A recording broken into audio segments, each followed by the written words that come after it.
টানা বৃষ্টির জেরে ফের 10 নম্বর জাতীয় সড়কে ধস। বড় বড় পাথর সড়কের ওপর পড়ার পাশাপাশি একাধিক জায়গায় ভেঙে পড়েছে গাছ।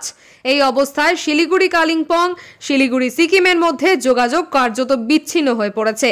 গত বুধবারই শিলিগুড়ি গ্যাংটক যাতায়াতের পথে লিখুভিরের কাছে ধস নেমে যোগাযোগ ব্যবস্থা ব্যাহত হয়েছিল। লাগাতার বৃষ্টির ফলে আরও একাধিক জায়গায় ধস নেমেছে। তার ফলে জাতীয় সড়কটি সাময়িকভাবে বন্ধ করে দেওয়া হয়। যুদ্ধকালীন তৎপরতায় যান চলাচল সচল করার জন্য চেষ্টা চালাচ্ছে প্রশাসন।